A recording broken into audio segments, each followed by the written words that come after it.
শুধু ভক্তগণ, আমরা আর সময় বিলম্ব করব না। যে লীলা নিয়ে আপনাদের সম্মুখে দাঁড়িয়েছি, লীলায় প্রবেশ করব। তো ভগবান বললেন, তুমি যে কাজই করতে যাও না কেন, উচ্চস্বরে বাহু তুলে যদি আমার পরব্রহ্ম নামটা জপ করে যাও, তাহলে তোমার কাজে সফলতা অতি সহজে চলে আসবে। হরিবল হরিবল। তাই আমরা লীলায় প্রবেশ করবো। সবাই কৃপা করে দুটি বাহু তুলে একটু পরব্রহ্ম নাম জপ করবো। সবাই হরিবল হরিবল।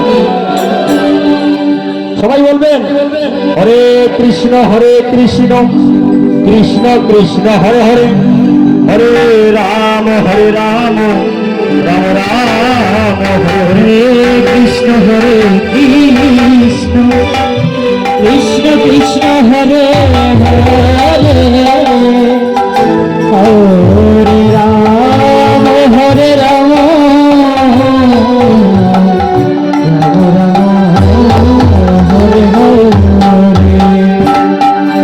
महाप्रभु की जय, महाप्रभु की जय, महाप्रभु की वाह वाह वाह, हरि बोल हरि बोल राधे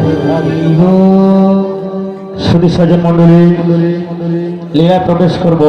এর আগে দুটি কথা। আজ যে অঙ্গনে আমরা সবাই সমবেত হয়েছি,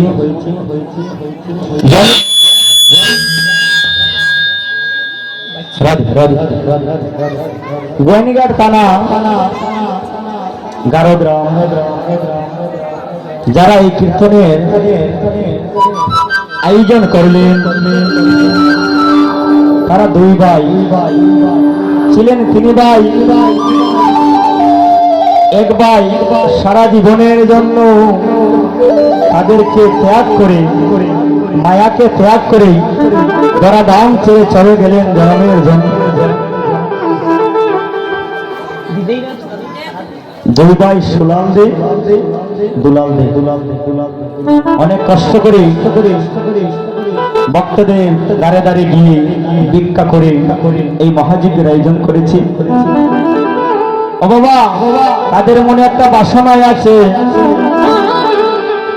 কি বাসনা? এই জগতে আমরা যা কিছু করি না কেন, কোনো বাসনা ছাড়া কিছু করি না।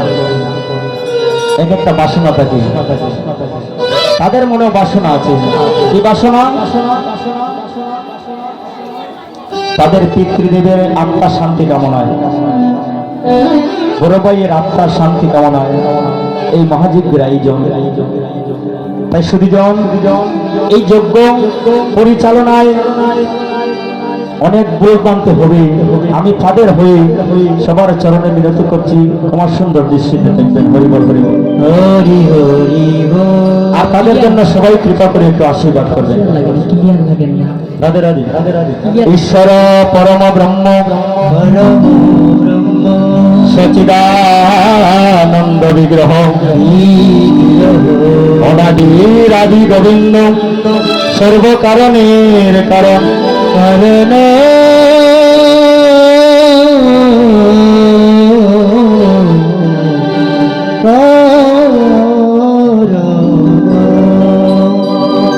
সর্বকারণের কারণ শ্রী হট্টিয়ার প্রণবন দয়াল হরি শ্রীমান গৌরাঙ্গ মহাপ্রভু শ্রীরাম নবদ্বীপে কলিযুগকে উদ্ধার করিবার জন্য নবদ্বীপে এসে অবতীর্ণ হলেন নাম এবং প্রেম নিয়ে।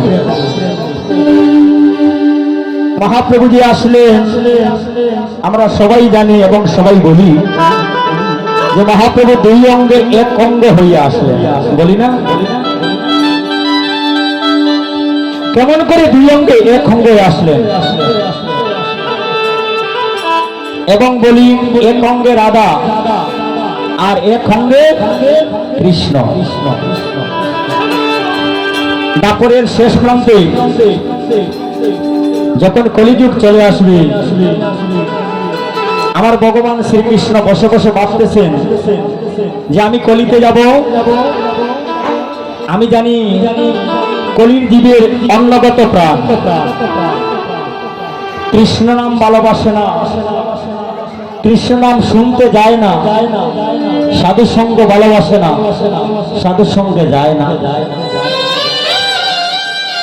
এবং কলির যুগের পরমায়ু কম। সত্য যুগে ছিল 1,00,000 বছর, ত্রেতা যুগে 10,000 বছর, দাপর যুগে 1,000 বছর, আর কলিতে হিসাবে লিখা আছে 120, কিন্তু 120-এর অর্ধেক 60 হয়ে না মারা যায়। দাদার আগে নাতি চলে যায়, পিতার আগে পুত্র চলে যায়, যাবার কোনো সিরিয়াল নেই, আসার সিরিয়াল আছে। তাই আমার ভগবান শ্রীকৃষ্ণ ভাবলেন আমি কলিতে যাব, কি নিয়ে যাব? বলে কলির জীবের তো সময় কম হাতে, অল্প সময়ে অল্প ভজন নিয়ে যেতে হবে। তাই তিনি মনে মনে সিদ্ধান্ত নিলেন আমি কলিতে যাব মধুমাতা পরব্রহ্ম কৃষ্ণ নাম নিয়ে। কৃষ্ণ নাম নিয়ে আমি কলিতে গিয়ে জীবের কাছে কৃষ্ণ নাম বিলিয়ে দেব। আর কৃষ্ণ নাম যখন কলির জীব গ্রহণ করবে, ভজনে নাম নেবে, তখন কলির জীব উদ্ধার হয়ে যাবে। হরিবল হরিবল। যখন একাদশ ভাবতেছেন, ছুটে গেলেন শ্রীমতী রাধারানী। রাধারানী আসিয়া আমার ভগবান শ্রীকৃষ্ণকে বললেন, হে প্রভু, তোমার কি হয়েছে? তুমি কিসের চিন্তা করতেছ? বলে আমি কলিতে যাব গো, কলিতে গিয়ে আমি মধুমাতা কৃষ্ণ নাম দিয়ে দেব, জীব উদ্ধার হয়ে যাবে। বলে না না প্রভু, তুমি আমাকে সঙ্গে নিয়ে যেতে হবে। কে বলছে? রাধারানী। বলে তুমি আমার সাথে গেলে কি হবে? কেন প্রভু? তুমি তো বলো আমি হচ্ছি রাধা, তোমার প্রেম কল্পতরু। ভগবান শ্রীকৃষ্ণ সদা সর্বদাই বলেন রাধারানী হচ্ছে প্রেম কল্পতরু, প্রেমের গুরু। বলেন রাধারানী তুমি আমার প্রেমের গুরু। যার কাছে প্রেম বেশি তার কাছে লোকজন যায় বেশি। বাজারে সবার দোকানে পরিপূর্ণ মাল থাকে, কোন কোন দোকানে দেখা যায় মালটা বিক্রি হয় বেশি, আর কোন কোন দোকানে দেখা যায় মালটা বিক্রি হয় কম। বলে কেন? বলে ওই দোকানদারি ভাইয়ের কথাগুলো মিষ্টি, তার কাছে গেলে প্রেম পাওয়া যায়, মধুর সুরে কথা বলে, এর জন্য সবাই তার কাছে যায়। তাই রাধারানী হচ্ছে প্রেমের ভান্ডার। রাধারানী বলছেন প্রভু গো, তুমি যদি আমাকে সঙ্গে নিও, তুমি দেবে নাম, আমি দেব প্রেম, নামে প্রেমে মিলাইয়া জগৎ বাসাইয়া দেব। হরিবল হরিবল। তাই তো কি করলেন? রাধারানীকে সঙ্গে নিয়ে এই কলিতে আসলেন। বাহিরে রাধা, ভিতরে কৃষ্ণ। বাহিরে রাধা, ভিতরে কৃষ্ণ, আদা আদা। তাই তো দুই অঙ্গে এক অঙ্গ হইয়া গৌরাঙ্গ হইয়া কলিতে এসে অবতীর্ণ হলেন। হরিবল হরিবল। কলিতে আসিয়া প্রভু মনে মনে ভাবলেন আমি যে জীব উদ্ধার করব, পরব্রহ্ম নাম যে বিলিয়ে দেব, অতি সহজে কিভাবে নামটা বিলিয়ে দেওয়া যায় তিনি মনে মনে ভাবলেন। এই সহজে নাম বিলিয়ে দেবার জন্য প্রভু আমার সিদ্ধান্ত করলেন যে কলিতে হরিনাম মহাযজ্ঞ দান করতে হবে। হরিবল হরিবল হরিবল। হরিনাম মহাযজ্ঞ দান করলে কি হবে?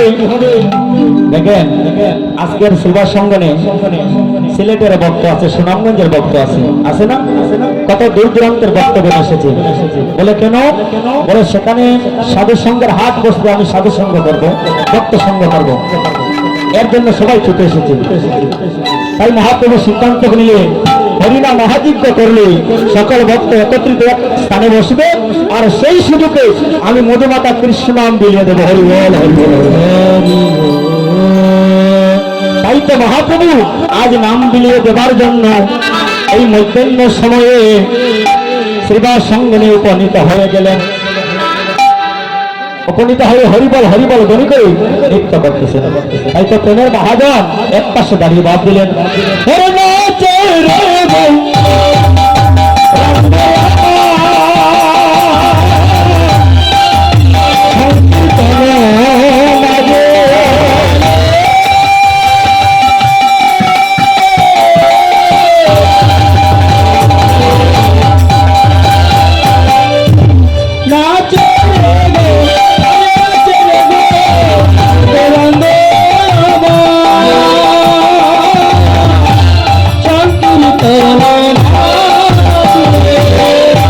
বলে দুঃখ থেকে ফুলের মালা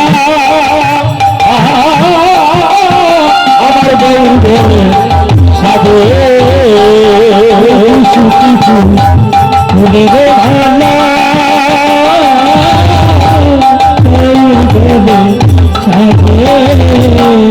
দেখো গৌর নাচে আজ নিতাই নাচে গৌর নাচে নিতাই নাচে দেখো গৌর নাচে নিতাই নাচে গৌর নাচে নিতাই নাচে শ্রীবাস হলো